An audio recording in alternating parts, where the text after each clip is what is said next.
Mai, juin, juillet, mais pas n'importe lesquels, ceux de 1968 en France. Denis Guénoun nous replonge dans cette période charnière à travers du portrait croisé de deux figures du théâtre, Jean-Luc Barrault et Jean Vilar. Merci d'avoir accepté notre invitation. Merci à vous. Alors cette pièce est écrite et a été déjà diffusée mais à la radio.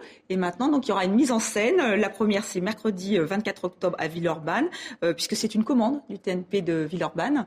Et donc, ça sera c'est près de Lyon en France. Et la mise en scène est signée Christian Schiaretti. Maintenant, expliquez-nous pourquoi vous avez voulu aborder cette période charnière, mai 68, au travers du théâtre, au travers de ces deux figures emblématiques.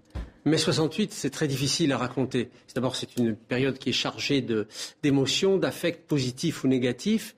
Et puis, les gens ont une certaine difficulté aujourd'hui à construire une histoire ou à se donner une représentation logique et cohérente de quelque chose d'extrêmement multiple et presque brouillon.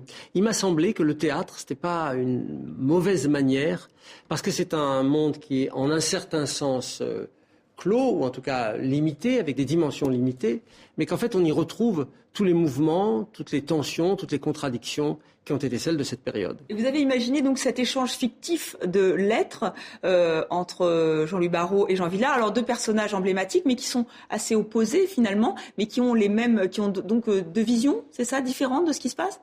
Oui, différentes et en même temps qui s'alimentent à une source qui est commune. Vilar et Barrault ont été considérés très longtemps comme deux personnalités que tout différenciait. L'un était plutôt marqué à gauche, Vilar, l'autre plutôt en faveur auprès du pouvoir. Barrault, ils pratiquaient pas du tout le même style de théâtre, ils n'avaient pas la même orientation, la même politique. Bon, c'était des gens apparemment que tout opposait. En vérité, c'est plus compliqué que ça. Et ils ont été au centre de deux événements qui sont les deux événements les plus importants de la vie du théâtre en 68, l'occupation de l'Odéon, dont Jean-Louis Barrault était alors le directeur, en mai, surtout en mai, disons, et la contestation du Festival d'Avignon, dont Jean Vilar était le directeur, en juillet. Alors ces deux événements qui ont connu un début presque semblable, c'est-à-dire l'un et l'autre ont eu à faire face à un mouvement de contestation très, très dur, très violent, mais qui se sont finis de façon opposée, puisque pour Barrault, ça a été une sorte de déroute. Tout a fait naufrage, et lui avec, puisqu'il a été... Il a été remercié. Voilà, il a été écarté à la fin des événements de sa direction du Théâtre National de l'Odéon, alors que Vilar, seul dans la tourmente, a tenu bon.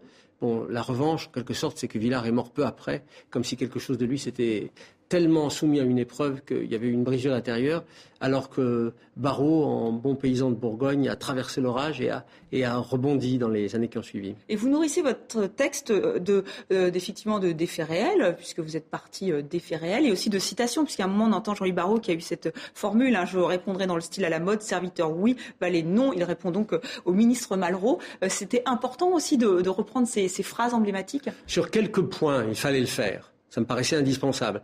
Il y a des mots qu'on connaît, qui ont été repris dans la presse immédiatement après et qui ont eu beaucoup d'échos. Bon, on ne pouvait pas ne pas les citer.